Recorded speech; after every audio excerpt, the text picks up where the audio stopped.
अस्सलामुअलैकुम वरहमतुल्लाहि वबरकातुह। बिस्मिल्लाहिर्रहमानिर्रहीम नहमदुहु व नुसल्ली अला रसूलिहिल करीम अम्मा बाद।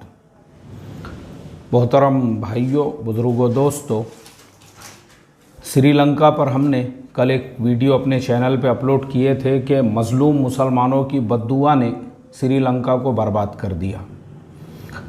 उस वीडियो को लोगों ने सोशल मीडिया पे वायरल कर दिए। तकरीबन 1 लाख से ज़्यादा लोग उसको देख चुके हैं यूट्यूब पर। और उसके नीचे जो कमेंट्स है, मैं वो कमेंट्स देख रहा था। अक्सर लोगों ने उसके नीचे ये कमेंट किया है कि अगर श्रीलंका मुसलमानों की बद्दुआ से बर्बाद हुआ है तो फिर इज़राइल क्यों नहीं, म्यांमार क्यों नहीं, चाइना क्यों नहीं। ये जो सवाल है, आज हम आपको इस सवाल का लॉजिकल जवाब देंगे। यानी हवाई फायरिंग नहीं, इलॉजिकल बातें नहीं, ख़याली पुलाव नहीं, ख्वाबों ख़यालों की बातें नहीं, सपनों की बातें नहीं। हम आपको इसका लॉजिकल और प्रैक्टिकल जवाब देंगे। इसके लिए मेरी रिक्वेस्ट है, ध्यान तवज्जो के साथ में सुनो, तो आपके दिमाग के अंदर जितनी भी गलत फहमियाँ हैं वो दूर हो जाएंगी, जिन जिन लोगों के जहन में ये सवाल है। सबसे पहले शुरुआत श्रीलंका से ही करते हैं। देखो, श्रीलंका में ये जो राजपक्षे हुकूमत थी, यानी पूरी जो फैमिली ने मुल्क पे कब्ज़ा किया हुआ था, और जिस तरह से उन्होंने एंटी इस्लाम और एंटी मुस्लिम पूरे मुल्क में जो माहौल बनाया था, वो सिर्फ़ और सिर्फ लोगों को मिसलीड करने के लिए, मिसगाइड करने के लिए, और लोगों को जो है गुमराह करने के लिए कि मुल्क के लिए सबसे बड़ा ख़तरा अगर कोई है तो मुसलमानों पे इतना जुल्म किया गया श्रीलंका के अंदर। वहाँ पे हिजाब पे पाबंदी लगाई गई। कोरोना के ज़माने में मुसलमानों के जो नाशे होती है, यानी जो कोई अगर मर गए कोरोना से तो उनको दफन नहीं करने दिया गया। छोटे छोटे मासूम बच्चे जो थे 2-2 साल के, उनको भी दफन नहीं करने दिया गया। यानी ये तो एक मुसलमानों का अपना जो है एक रिलीजियस एक प्रैक्टिस है मुसलमानों की कि भाई अगर कोई मर जाए तो उसको कब्र में दफन करते हैं। लेकिन मुसलमानों के ऊपर वो पाबंदी लगाई गई कि कोरोना में कब्र में तुम दफन नहीं कर सकते। यानी इस तरह का जो जुल्म और सितम, और हिजाब पे पाबंदी लगाई गई। और हिजाब पे पाबंदी लगाने के बाद बेशुमार है ऐसे कायदे कानून, यानी पूरे मुल्क में एंटी मुस्लिम और एंटी इस्लाम ऐसा माहौल बनाया गया। तो श्रीलंका के जो मुसलमान हैं, उन मुसलमानों में, और फ़लस्तीन के जो मुसलमान हैं, और चाइना के जो हालात है, म्यांमार के, मैं सब पे आने वाला हूँ, लेकिन शुरुआत मैंने श्रीलंका से किया। श्रीलंका के अंदर 80% मुसलमान जो है वो नमाजी है। यानी अगर वहाँ के 100% मुसलमानों को हम देखेंगे तो उसमें से 80% लोग वो नमाजी है। दुनिया में श्रीलंका एक ऐसा वाहिद मुल्क है जहाँ के मुसलमान सबसे ज़्यादा इबादत गुजार, अल्लाह से उनका ताल्लुक़ और दावत की मेहनत में लगे हुए हैं। इतने सीधे सादे भोले भाले, वो बेचारों को आवाज़ उठाना भी नहीं आता। वो बेचारे जो है मज़लूम लोग, और ये तो अल्लाह का निज़ाम है, इत्तकी दावतल मज़लूम फ़इन्नहु लैसा बैनहा व बैनल्लाहि हिजाब। बतर्स अज़ आहे मज़लूमा कि हंगामे दुआ करदन, इजाबत अज़ दरे हक़ बहरे इस्तिक़बाल मी आयद। मज़लूम की बद्दुआ से बचो, इसलिए कि मज़लूम की बद्दुआ और अल्लाह तबारक व तआला के दरमियान में कोई हिजाब नहीं होता है, कोई पर्दा नहीं। और वो बेचारे मज़लूम, उनको अपने ऊपर होने वाले जुल्म के ख़िलाफ़ आवाज़ उठाना भी नहीं आती थी, तो उन्होंने कहाँ आवाज़ उठाई? मस्जिदों के अंदर, मस्जिदों में रोकर गिड़गिड़ा कर अल्लाह से उसकी मदद मांगी, और अल्लाह की मदद आई उनके ऊपर। क्यों आई? क्योंकि वो परहेज़गार लोग हैं। मैंने बताया ना 80%। और हज़रत जी मौलाना यूसुफ साहब रहमतुल्लाह अलैहि फरमाया करते थे, इस उम्मत की अक्सरियत भी अगर अल्लाह के सामने झुकने वाली बन जाएगी, अल्लाह ज़िल्लत के दरवाज़ों को बंद कर देगा। अब वहाँ तो अक्सरियत से बहुत ज़्यादा फिगर था। 80% आज की तारीख़ में भी श्रीलंका एक ऐसा मुल्क है जहाँ के मुसलमान नमाजी है, अल्लाह से उनका ताल्लुक़ है। तो ये मदद आई उनके लिए अल्लाह की, ये मदद आई उनके लिए अल्लाह की, और अल्लाह के अर्श को हिला दिया उनकी बद्दुआओं ने और उनकी दुआओं ने कि अय अल्लाह तेरी ज़ात देख रही है हमारे ऊपर जुल्म हो रहा है। और अल्लाह की ज़ात तो वो है कि अगर किसी एक चौपाए पर किसी जानवर पर भी जुल्म होता है ना, तो अल्लाह ताला उसके लिए भी मदद और नुसरत को नाजिल फरमाते हैं। ये तो बहरहाल इंसान थे, इंसानों में भी अशरफुल मखलूक़ात थे और अशरफुल मखलूक़ात में भी साहिब ईमान थे। उनके लिए क्यों अल्लाह की मदद नहीं आ सकती थी? तो इसीलिए अल्लाह ताला ने उन्हीं जालिमों के ज़रिए से मुल्क को के अंदर ऐसे हालात पैदा किए कि वही लोग जिनको इन्होंने मुसलमानों के ख़िलाफ़ खड़े किया था, अल्लाह ने उन्हीं लोगों को इनके ख़िलाफ़ खड़ा कर दिया। कुरान में फरमाया व मकर अल्लाह वल्लाहु खैरुल माकिरीन। इसीलिए मैं हमेशा, आपने देखे होंगे मेरे पिछले वीडियोस वगैरह में भी, ये मेरा तजुर्बा है, मैंने देखा हूँ मक्कारी करने वाले और साजिशें करने वाले कुत्तों की मौत मरते हैं। तजुर्बा है भाई मेरा, मैं ऐसे नहीं बोलते रहता हूँ, क्योंकि मुझे मेरे बारे में भी तजुर्बा है। जिन लोगों ने मेरे ख़िलाफ़ भी मक्कारियाँ किए, साजिशें, प्लानिंग, मशवरे किए, कुत्तों की मौत मरे, कुत्तों की। ये निज़ाम है अल्लाह ताला का। तुम हमारे बर्बादी के ख़िलाफ़ साजिशें, मशवरे, और हम जब अल्लाह से ताल्लुक़ जोड़ दोगे, तुम्हारा हाल खरजुटले कुत्तों से भी बदतर होगा, तुम सोच भी नहीं सकते। एड़ियाँ रगड़ रगड़ के मरे, और कुछ तो ऐसे मरे कि ना कफन मिला ना गुसल मिला। अल्लाह हिफाजत फरमाए। और मैं ये नहीं बता रहा हूँ कि मैं बहुत बड़ा अल्लाह वाला हूँ या मेरा बहुत गहरा अल्लाह से ताल्लुक़ है। जैसे कल ही मैंने जो है वो ज़रीफ बाबा वाले वीडियो के अंदर बोला हूँ कि बहुत सारे लोग खुद शो ऑफ करते हैं ताकि लोग उनको, मैं वो इसलिए नहीं बोल रहा हूँ, मैं खाली बता रहा हूँ आपको। मक्कार जो रहते ना, मक्कार, क्योंकि मेरी कई मस्जिदें मेरी छूट गई इमामत से, वो सिर्फ मक्कारी करने वालों के मक्कारियों की वजह से और साजिशें करने वालों की साजिशों और प्लानिंग करने वालों की प्लानिंग, और बाद में कुत्तों की मौत मरे, कुत्तों की। हाँ, तो मुझे इसकी तकलीफ़ होती है ना, क्योंकि मैंने वहाँ मेहनत की हुई है। मैंने 10 बच्चों से लेकर 550 बच्चों तक तुम्हारे मकतब को हमने पहुँचाई, और हमने जो है तुम्हारे जितने भी रुके हुए कंस्ट्रक्शन वगैरह थे, भीख मांग मांग के लोगों से जो है सारे काम करा के दिए, और तुम हमको उसका ये सिला देते हो। तो इसके लिए जान जलती इंसान की, और अंदर से बद्दुआएं निकलती ऐसे लोगों के और ऐसे साजिशें करने वालों और ऐसे लोगों के लिए, और उनके अंजाम भी होते फिर ऐसे इबरतनाक। दामादों ने बेटियों को लात मार के हकाल दिए, वो बैठी हुई है घरों के ऊपर, वो एक जुल्म इनके ऊपर। तो ऐसे भी लोग जो साजिशें करने वाले हैं, छोड़ता नहीं अल्लाह ताला उनको, किसी ना किसी तरह से उनकी पकड़ होती है। तो श्रीलंका में भी ऐसा ही हुआ। जो मजलूम मुसलमान थे वहाँ के, उनके दिल से आहें निकली, उन्होंने कहा तो अल्लाह ताला की मदद उतरी उनके ऊपर। और जो मक्कारी करने वाले थे, उन्हीं की मक्कारियों को, उन्हीं की साजिशों को, उन्हीं की प्लानिंग को अल्लाह ताला ने उन्हीं की तरफ पलटाया। क्योंकि व मकर अल्लाह वल्लाहु खैरुल माकिरीन। तुम्हारी साजिशें करने से, मक्कारियों से कुछ नहीं होता, अल्लाह ताला तुम्हारे से भी बेहतरीन प्लानिंग करने वाला है। और अल्लाह ने वैसा ही किया कि मुल्क छोड़ के भागना पड़ा, मुल्क छोड़ के भाग गए वो लोग। तो श्रीलंका में इसलिए हुआ, जो लोगों का सवाल था, क्योंकि श्रीलंका के लोगों का ताल्लुक़ है अल्लाह की ज़ात से। अब हम आते हैं दूसरे मुल्कों पे। म्यांमार पड़ोस में पहला म्यांमार है, उसको ले लेते हैं। अब कुछ लोगों ने कहा म्यांमार, तो मेरे भाई म्यांमार के हालात श्रीलंका से भी बदतर किया अल्लाह ताला ने। जो आंग सांग सूकी म्यांमार के अंदर जो इलेक्शन जीत कर आई थी, और मेरे तो आज तक समझ में नहीं आता, उसको नोबेल प्राइज़ दिया हुआ है। ये नोबेल प्राइज़ वाले कुत्ते, ये भी खुद जो है ना इतने जलील और नीच है साले हरामी, इन्होंने ऐसे ऐसे लोगों को नोबेल प्राइज़ दिया हुआ है। मैं पढ़ रहा था परसों के दिन, एक हिस्ट्री पढ़ रहा था मैं सेकेंड वर्ल्ड वॉर की।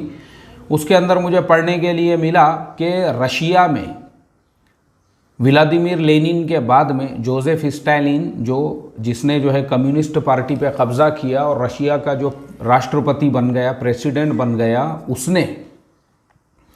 उसके ज़माने में 80 लाख किसानों को मौत के घाट उतार दिया।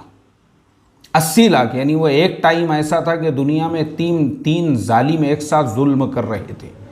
रशिया में जो है जोसेफ स्टालिन, जर्मनी में हिटलर, और इटली के अंदर जो है तानाशाह जो था इटली का, इस तरह से जो है तीन मुल्कों के अंदर जुल्म कर रहे थे। तो अल्लाह तबारक व तआला, अल्लाह का अजाब तो आया, खैर वो तीनों भी ख़त्म हो गए। मुसौलिनी इटली के अंदर, तो इस तरह से तीनों का जुल्म चल रहा था। एक तरफ जोसेफ स्टालिन, दूसरी तरफ हिटलर, तीसरी तरफ जो है मुसौलिनी। लेकिन अफसोस मुझे पढ़ के मैंने सर को हाथ लगाया, वो जोसेफ स्टालिन को भी नोबेल प्राइज़ मिला था, वो भी अमन का, पीस का। क्यों? 80 लाख किसानों को मार दिया इसके लिए। तो ऐसे ही ये जो आंग सान सूकी है, इसको अमन का नोबेल प्राइज़ दिया गया। क्या वजह से? बेचारे मजलूम मुसलमानों पे जुल्म करने की वजह से। रोहिंग्या मुसलमान उसी के ज़माने में सबसे ज़्यादा 14 लाख मुसलमान आज भी बांग्लादेश के बॉर्डर के ऊपर, बांग्लादेश का जो कॉक्स ऐसा कुछ नाम है वो गांव या सिटी जो समंदर के किनारे है, वहाँ पे जो है पूरे बेचारे 14 लाख जो म्यांमार के जो 14 लाख रोहिंग्या मुसलमान आज भी है वहाँ पे। तो लोगों का सवाल ये था म्यांमार तो उससे ज़्यादा बर्बाद हो गया। ये तो भी गोटाबाया जो है भाग गया, मालदीव गया, फिर मालदीव से अब चला गया वो इसको सिंगापुर को। उन्हें पहले से अपना इंतज़ाम करके रखा था गोटाबाया ने, उसको मालूम था अब सिंगापुर में मस्त आराम से आयश से कोई उसको वहाँ पे धक्का भी नहीं लगा सकता है। उसने पहले ही जो वर्ल्ड बैंक से इससे उससे जो उन्होंने अरबों खरबों डॉलर लिए थे, पहले ही उसको सब कुछ सेट करके रखे थे। जब भी ऐसे हालात पैदा होंगे, अपना बोरिया बिस्तर लपेट के अपने को सीधा रवानगी के आदाब लेना है, तो वो कर दिए उन्होंने। और इधर आंग सान सूकी का तो उससे भी बुरा हाल हुआ, वो जेल में है अभी भी, और उसका कोई ट्रायल नहीं चला रही है आर्मी हुकूमत। आर्मी हुकूमत ने क्या की 2021 के अंदर, ये देखो ये फरवरी 2021 का इंग्लिश न्यूज़पेपर मेरे सामने है, इकोनॉमिक टाइम्स, और उसकी जो न्यूज़ है वो यही है कि Myanmar's military has taken control of the country under a 1 year state of emergency, and reports say state's councillor Aung San Suu Kyi and other government leaders have been detained. Here are some possible reasons why the military has taken over now. अब ये काफ़ी तफसील के साथ में उन्होंने जो है वो सारे रीजंस लिखे हुए हैं कि मिलिट्री ने आंग सान सू की और उसके सारे मिनिस्टर और लीडर्स को वहाँ मिनिस्ट्री ने ये राजपक्षे और उसका भाई बसील और जशन और जो भी है उनको भागने का मौका ही नहीं दिए, उठा के पहले जेल में डाल दिए और फिर पूरे मुल्कों को अपने कब्ज़े में ले ली वहाँ के मिलिट्री ने। अब ये सब सड़ रहे हैं जेल के अंदर, और ऐसा सड़ रहे हैं, अभी मेरे सामने अब दूसरी न्यूज़ है इंग्लिश की, उसमें लिखा हुआ है म्यांमार्स आंग San Suu Kyi sentenced to jail for corruption. उसके ऊपर उन्होंने करप्शन के इल्ज़ामात लगाए कि इसने हमारे देश को बर्बाद कर दी। और Myanmar's military court delay verdict in Aung San Suu की ट्रायल, यानी उन्होंने वो केस को ये कर दिया, अभी जब हमारे दिल में आएगा केस बाद में चलाएंगे, इसको अभी जेल में रहने दो बोले। 25 अप्रैल 2022 की ये न्यूज़ है, यानी मुल्क को कंट्रोल में करके अभी 1.5 साल हो चुका है। तो वहाँ के हालात तो श्रीलंका से भी बदतर हुए कि लाखों लोग, श्रीलंका के तो भी लोग अपने देश में ही हैं, लेकिन यहाँ के तो लाखों लोग हमारे मणिपुर बॉर्डर में घुसने की तैयारी में थे, तो हमारी गवर्नमेंट ने जो है पूरे बॉर्डर को सील कर दिया। थाईलैंड के अंदर, थाईलैंड के बॉर्डर में जाने वाले थे, थाईलैंड ने वो सील कर दिया, दोनों बॉर्डर को सील कर दिए गए। मलेशिया का तो सवाल ही नहीं पैदा होता, उन्होंने ऑलरेडी अपना बॉर्डर पहले से ही बंद करके रखा हुआ है। तीनों तरफ के 3 बॉर्डर जो है वो पूरी तरह से बंद कर दिए हुए हैं, और ये किसी भी मुल्क में वो दाखिल नहीं हो सकते। हालांकि पहले ऐसा था कि ये बॉर्डरों पे कोई बॉर्डर नहीं बने हुआ है। आपको मैं बता दूं, म्यांमार और इंडिया के दरमियान में कोई ऐसी फिनिशिंग कुछ नहीं है, खाली एक पुल बना हुआ है नदी के ऊपर, उसको फ्रीडम या फ्रेंडशिप पुल कहते हैं, ब्रिज कहते हैं। बस वो क्रॉस कर दिए कि आप उधर म्यांमार में, इधर इंडिया में, और इंडिया वालों को एक दिन के लिए जो है वहाँ का वीज़ा वगैरह कुछ नहीं लगता है, आधार कार्ड बता के भी आप म्यांमार में जा सकते हो। मेरा वीडियो है, मेरा एक और चैनल है जिसका नाम है पैराडाइज ट्रैवलर, जिसमें मैं ट्रैवलिंग इन्फॉर्मेशन देता हूँ। उसमें मैंने आज से 2 साल पहले, कोरोना से पहले, एक मुस्तकिल पूरा वीडियो बनाकर बताया था कि मुंबई से सिंगापुर तक आप रोड से कैसे जा सकते हो। तो उसके अंदर मैंने बताया था कि आप म्यांमार में एंट्री करके पूरा देश क्रॉस करके कैसे थाईलैंड से जो है बॉर्डर में एंट्री कर सकते हो और आसानी के साथ में आप जा सकते हो। तो उसके अंदर जब मैंने बताया था, उस वक्त के हालात ऐसे थे कि आसानी के साथ आप पैदल जा सकते थे म्यांमार को, और फिर वहाँ से जो है बस पकड़ के थाईलैंड बॉर्डर, और वहाँ से बस पकड़ के, मैंने वो पूरा तरीक़ा उसमें बताया था। लेकिन आज हालात इतने ख़राब है कि वो म्यांमार और थाईलैंड, जिनका पूरा बॉर्डर ओपन था, आज पूरी आर्मी वहाँ पे थाईलैंड ने अपनी बिठा दिया। इंडिया और म्यांमार फ्रेंडशिप ब्रिज सब बंद है, वो आज भी उसको लॉक लगा हुआ है। हालांकि पूरी दुनिया के सारे क्या बोलेंगे उसको, बॉर्डर्स एक दूसरे के लिए खुल गए। इंडिया के अभी वो बांग्लादेश की ट्रेनें चालू हो गई, बसेस चालू हो गई, सब नॉर्मल हो गया। और दूसरे जितने भी भारत के पड़ोसी हैं, सबके साथ में जो जैसा पहले नॉर्मल गाड़ियां आती जाती थी, सब शुरू हो गई, ट्रेनें वगैरह। लेकिन वो म्यांमार जिसको पहले वीज़ा भी नहीं लगता था, आज आप वीज़ा लेके भी वहाँ पे लैंड बॉर्डर से नहीं जा सकते हैं। पूरा मुल्क लॉक कर दिया। इंडिया ने भी अपना बॉर्डर, और थाईलैंड ने, और मलेशिया ने, और चाइना है तो चाइना का तो सवाल ही नहीं पैदा होता। इस तरह से जो है श्रीलंका से भी बदतर और बुरे हालात तो म्यांमार के हैं। परेशान है लोग वहाँ, और अपने ही लोगों पे। अच्छा, मैं एक बात बताना तो भूल गया, जब ये हालात चल रहे थे, मैं रोज़ाना न्यूज़ पढ़ते रहता था म्यांमार में क्या चल रहा है। मुझे तो हैरत इसलिए हुई, वो आर्मी वालों ने अपने देश के लोगों पे बम गिराना शुरू करे। यानी दुनिया का एक ऐसा पहला मुल्क था, वो न्यूज़ में भी ये बता रहे थे, बोले this is the first country of the world के जो अपने ही जो लोकल लोग हैं अपने ही, उनके ऊपर ये लोग बम बरसा रहे हैं, अपने ही लोगों पे। और वहाँ के लोग जो है आर्मी के ख़िलाफ़ खड़े हो गए थे, तीर कमान बना लिए थे उन्होंने। आर्मी के पास में जो है 2 नाली की बंदूक है, और इनके पास में जो है तीर कमान। बोले तीर कमान से, अब मुझे आप बताओ, तो जो म्यांमार के बागी थे, यानी जिस तरह से तुमने मुसलमानों पे जुल्म किए, उससे ज़्यादा आर्मी ने वहाँ के लोगों पे जुल्म करके उन्हीं के ऊपर जो है बम बरसाना शुरू कर दी। तो खैर, तो इसलिए म्यांमार पे भी अल्लाह ताला का अजाब आया, वो मज़लूम रोहिंग्या मुसलमानों की वजह से। आज वो मुल्क पूरी तरह से बर्बाद हो चुका है, पूरी तरह से। वहाँ खाने पीने वगैरह का सब कुछ सामान जो है हमारे इंडिया से जाता था, खलास, बॉर्डर ही बंद है। वहाँ के लाखों लोग डेली आते थे इंडिया और डेली वापस जाते थे, और कारोबार चलता था बॉर्डर के ऊपर। सब चाइना का माल वगैरह बिकता था, सब बंद पड़े हुआ है पिछले 3 साल से। हालात पूरी दुनिया के साथ साजगार होके भी वहाँ के बॉर्डर अभी तक खुले नहीं। वो लोग थाईलैंड में जाके काम करते थे, थाईलैंड के हर रेस्टोरेंट के अंदर, वहाँ के हर जो है होटल में, वहाँ के हर दुकान पे, वहाँ पे भी वैसा ही है जैसे अरब मुल्कों के अंदर जो है बांग्लादेशी और पाकिस्तानी जाके ड्राइविंग करते हैं और वहाँ के संडास और हम्माम साफ़ करते हैं, और वहाँ पे जो है छोटे मोटे कारोबार करते हैं। ऐसे ही थाईलैंड और मलेशिया के अंदर जितने भी नौकर आपको मिलेंगे, उसमें 90% म्यांमार और बाजू में कंबोडिया वगैरह के, वहाँ के लोग काम नहीं करते हैं। तो अब उनके बॉर्डर बंद हो गए, तो उन्होंने भी मजदूरी के लिए इनको बुलाना बंद कर दिया, क्योंकि जा नहीं सकते वहाँ पे। तो हालात बस से बदतर है, लोग दाने दाने को वहाँ पे मोहताज है, आपकी मालूमात के लिए। और ये सब क्यों हुआ? उन्हीं मजलूम रोहिंग्या मुसलमानों की बद्दुआ की वजह से हो गया म्यांमार। चलिए, अब हम आते हैं चाइना पे। चाइना के बारे में इतना झूठ लोगों ने फैलाया। मैं चाइना के बारे में हमेशा बोलता हूँ, हमेशा। तो कुछ लोगों ने मेरे बारे में जो है ये अफवाहें चलाए और मैसेजेस वायरल कर दिए कि मैं चाइना का जो है ब्रांड एम्बेसडर हूँ इंडिया में।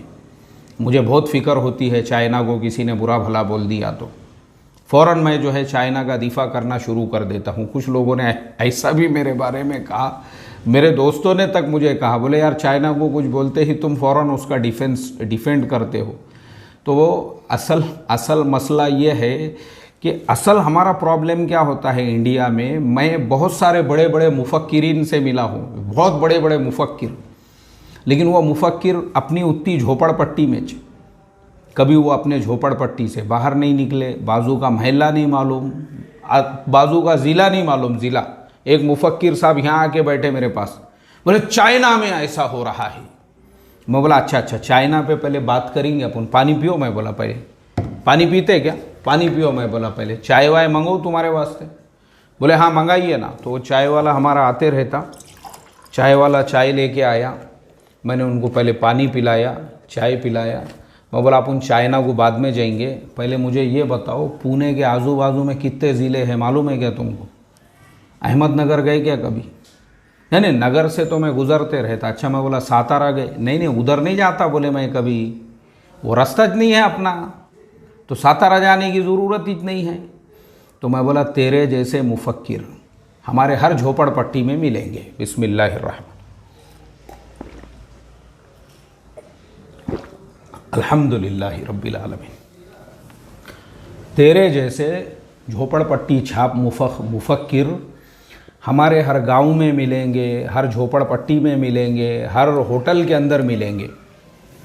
जिसको अपने बाजू के महल्ले की खबर नहीं है, बाजू का ज़िला नहीं मालूम है, बुढ़ा होने को आया सातारा ज़िला नहीं मालूम है, पुणे के बाजू में पड़ोस में, और बातें कर रहा है चाइना की। चाइना को कितनी बार गया रे? मैं बोला तू क्या मालूम है तुझे चाइना के बारे में?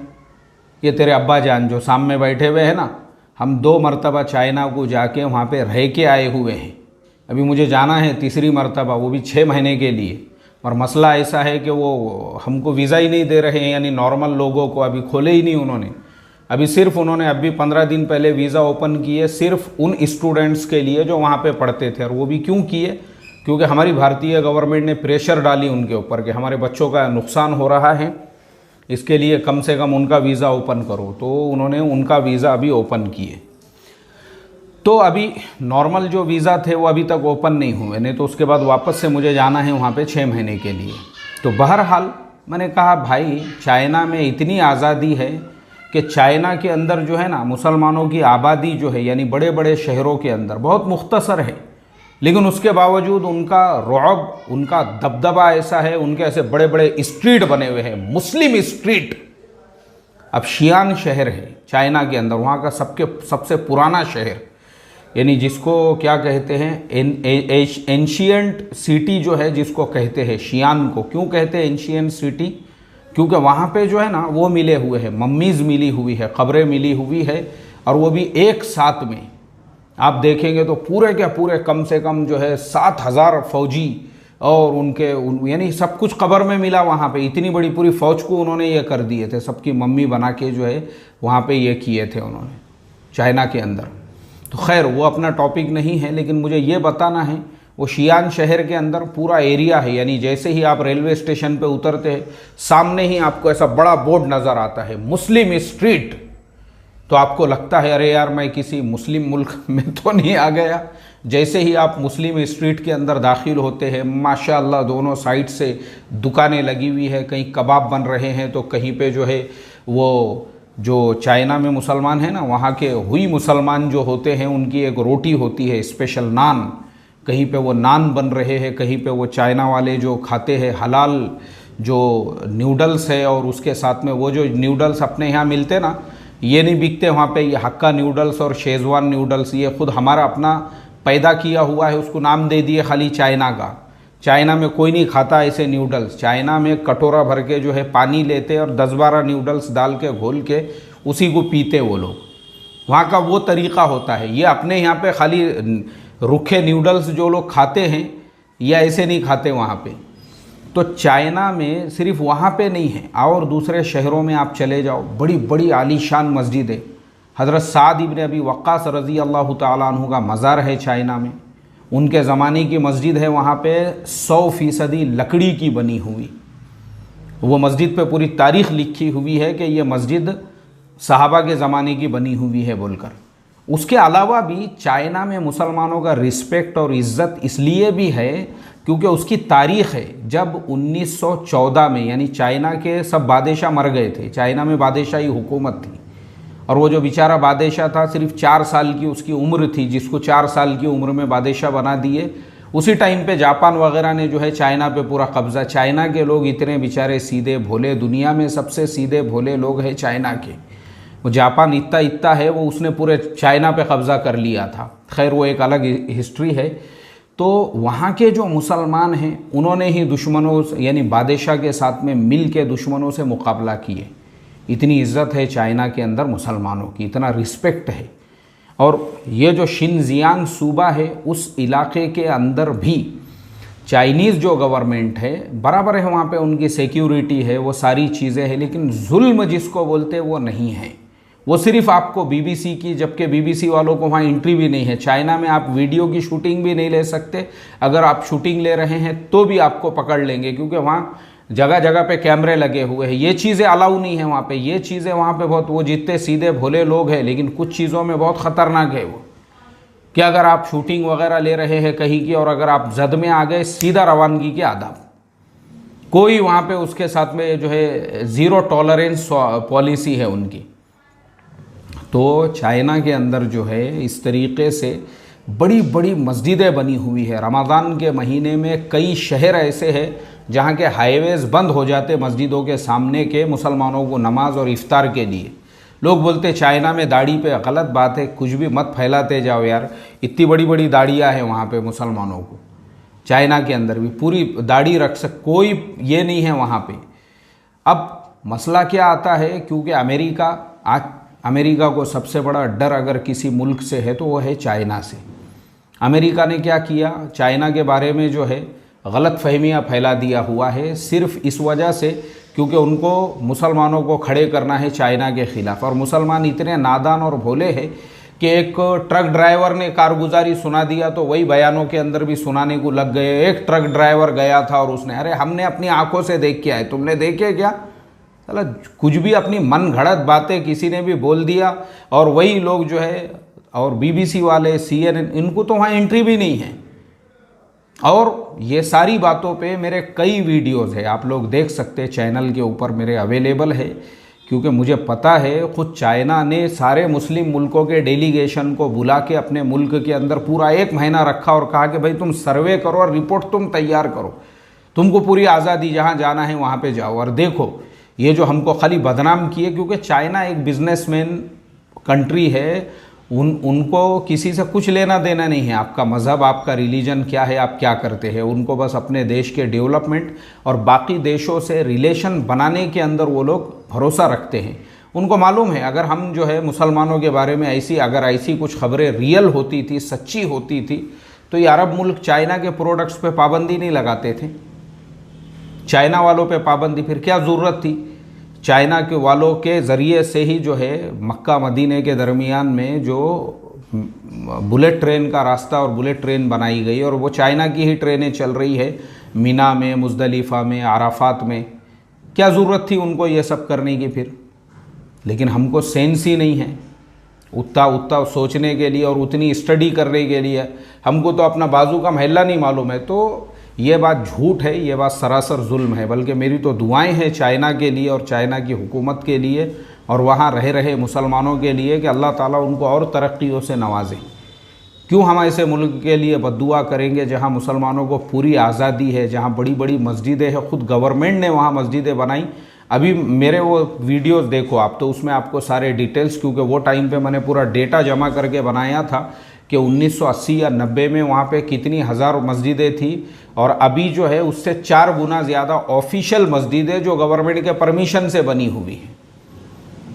लेकिन हमको पता ही नहीं है उसके बारे में। तो गलत बातें हैं ये, बग़ैर तहक़ीक़, बग़ैर इल्म के इस तरह की बकवास करना और लोगों को जो है किसी मुल्क। और अच्छा, मेरे अलावा मैं कई, बम्बई के अंदर हमारे ईमान वाले ऐसे हैं जो हर महीने चाइना जाते हैं।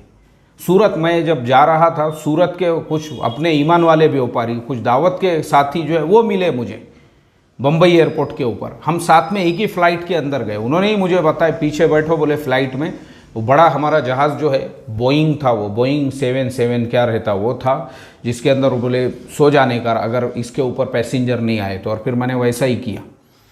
तो इस तरह से जो है उन्होंने बताया, हम तो हमेशा जाते आते रहते, हर 15 दिन को, महीने को उनका सफ़र रहता, क्योंकि बड़े बड़े कारोबार है उनके वहाँ जो है हर चीज़ की। और ईमान वालों की जगह जगह पे वहाँ पे होटलें वगैरह है। तो पहले झोपड़पट्टी से बाहर निकलेंगे, अपने बाजू का ज़िला नहीं मालूम है, तो चाइना की बातें जब करना, जब तुम वहाँ जाके 15 दिन, महीना भर रह के आ जाओ, उसके बाद में फिर ये एतराज़ लोग कर सकते कि वहाँ क्यों नहीं अज़ाब आ रहा है। क्यों आएगा अज़ाब जहाँ मुसलमानों को इतनी सारी आज़ादी है, फिर क्यों अजाब आएगा? अच्छा, दावत के काम की भी पूरी आज़ादी है वहाँ पे, ये पॉइंट तो अभी याद आया मुझे, पूरी आज़ादी। अल्लाह समझ अता फरमाए भाई, और झोपड़पट्टी से निकलने की तौफीक अता फरमाए।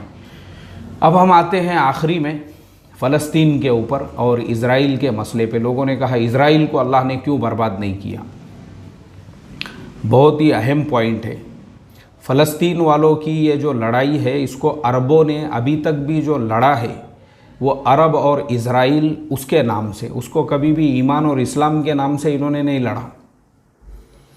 कभी भी उसको इस्लाम का नाम ही नहीं दिया, ना ईमान का नाम दिया। कभी भी ये लड़ाई कैसी होती है? अरब यानी कौमियत के नाम पे इन्होंने ये लड़ाई लड़ी है। तो अल्लाह की मदद क्यों आएगी? मेरा सवाल यही है। जमाल अब्दुल नासिर, जिस वक्त में उन्होंने जो है नहर सुइज़ का जो एग्रीमेंट था उसको ब्रेक किया, उसको तोड़ दिया, उस वक्त उसने क्या जुमला कहा पता है आपको? अफसोस की बात यह है, जमाल अब्दुल नासिर ने कहा हम फ़िरौनों की औलाद है। क्या कहा उसने? हम फ़िरौनों की औलाद है। ये नहीं कहा कि हम नबी सल्लल्लाहु अलैहि वसल्लम के उम्मती है और हम सहाबा की औलाद है और हम सहाबा के नाम लेवा है। नहीं, बोले हम फ़िरौनों की औलाद है और इन यहूदियों को हम उठा के जो है ना दरियाए नील में वो कर देंगे, गर्क कर देंगे, डुबा देंगे उनको। और दुनिया ने देखा 6 दिनों के अंदर यहूदियों ने पूरे अरब मुल्क जितने भी थे, पूरे आधे जो है ना, आधा जो उसको सीना का इलाका बोलते हैं, जो नहर सुइस के इधर का है, मिस्र का, आधे मिस्र के ऊपर जो है इज़राइल का कब्ज़ा हो गया। क्या किए 6 मुल्कों ने मिलके? क्योंकि 6 मुल्कों की लड़ाई वो अरब इज़राइल के नाम से लड़ी जा रही थी, इस्लाम और ईमान के नाम से नहीं। उन्होंने तो फ़िरौनों को कहा हम फ़िरौनों की औलाद हैं और इन यहूदियों को उठा के जेल इसमें दरियाए नील में डुबा देंगे। और जो यहूदी है, अब देखो, अब हम आते हैं यहूदियों की तरफ। उन यहूदियों ने अपने मुल्क का नाम भी रखा तो अल्लाह के नबी हज़रत याकूब अलैहिस्सलातु वस्सलाम के नाम पे। इज़राइल कुरान में है, बार बार आप देखो। वालेकुम अस्सलाम, ले ले बेटे चाय। हज़रत याकूब अलैहिस्सलाम का नाम, या बनी इस्राईल ज़कुरू निअमती अल्लती अनअमतु अलैकुम, कुरान में बार बार कहा। बार बार जो है बनी इसराइल का जिक्र जो मिलता है ना, इसराइल किसे कहते हैं? हज़रत याकूब अलैहिस्सलाम और उनके 12 बेटे। ये बेचारे जो है कनान से इन्होंने हिजरत की थी और ये लोग मिस्र गए थे। और मिस्री कौन थे? वो फ़िरौनों की औलाद थी। आज भी उन्होंने वो चीज़ को याद रखा, बोले हम फ़िरौनों की औलाद हैं। और ये जो थे ये जो है इन्होंने आज भी उस चीज़ को बाकी रखा। आज भी आप किसी यहूदी को पूछो भाई तुम्हारे अब्बा का नाम क्या है, तो वो बोलते हज़रत इब्राहीम अलैहिस्सलाम। यानी इतनी उनको उनसियत है। उनके घर में पैदा होने वाले हर बच्चे का नाम जो है ना, वो नबियों के नाम पर आपको मिलेगा। उनके जो नाम हैं नबियों के नामों पर है, नबियों के नामों पर। जो लोग बोलते ना मुसलमानों पे अल्लाह की मदद, अरे तुम्हारे बेटों के नाम तुम अरमान रखोगे, तुम्हारे बेटों के नाम तुम जापान रखोगे, शैतान रखोगे, सलमान रखोगे, शाहरुख खान रखोगे, क्यों मदद आएंगी तुम्हारे लिए? क्योंकि तुमको सहाबा से तो कोई ताल्लुक़ है ही नहीं, ना अल्लाह के अंबिया से ताल्लुक़ है। तुम्हारे घर में गौर करो, नबियों के नाम पे कितने बच्चे हैं तुम्हारे? मूसा है, ईसा है, कितने बच्चे हैं तुम्हारे? सहाबा के नाम पे तुम्हारे घर में अबू बकर, उमर, उस्मान, अली, कितने बच्चों के नाम हैं तुम्हारे? सहाबा के नामों पे हुज़ैफ़ा, साद और ज़ुबैर, तलहा, अब्दुर्रहमान, कितने बच्चों के नाम हैं तुम्हारे? बताओ ना मुझे तुम। नहीं, शाहरुख नया नाम देते क्या? बोले अयान रखे तो चलेगा क्या? अयान, अरमान रखो। अरमान फिर कैसी अरमान निकालता बुढ़ा, जब बुढ़े हो जाते ना तुम, जूतों से अरमान निकालता तुम्हारी वो। बिस्मिल्लाहिर्रहमान। ये हाल है हमारी कौम का। और वो यहूदी, उनके हाथों में जो है ना, जो तौरात है, हर यहूदी के पास में तौरात होती है। मतलब जो अल्लाह से उनका ताल्लुक़ है। अब मुझे आप बताओ यार, वो भले यहूदी जो है, वो यहूदी अहले किताब है, वो कितना भी बोले तो हलाल हराम के मामले में इतने कट्टर है वो, इतने कट्टर है वो कि वहाँ पे उनके जो कोशर, जिसको हम हलाल कहते हैं, उनका कोशर होता है। वो कोशर जहाँ पे खाना मिलता है, मतलब उन्होंने देखो, उन्होंने अपनी निस्बत को अल्लाह से उन्होंने जो तोड़ा नहीं है। हाँ, वो अहले किताब है, वो किताब है उनके पास में भी अल्लाह ताला की, और उनके बेटों के नाम नबियों के नामों पर।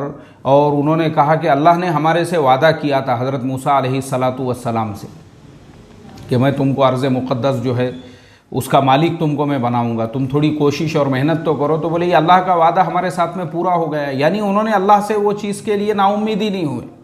और हम ईमान वाले, हम थे मुसलमान, तो हमने ये नहीं कहा कि हम सहाबा की औलाद है और उम्मत मोहम्मदिया है और हम इस्लाम और ईमान के लिए लड़ रहे। नहीं, हम अरब है, हम अरबों की औलाद है, और हम जो है अरब और इज़राइल। आज भी आप देखो, जब भी वो लड़ाई उसको अरब इज़राइल की लड़ाई कहते हैं।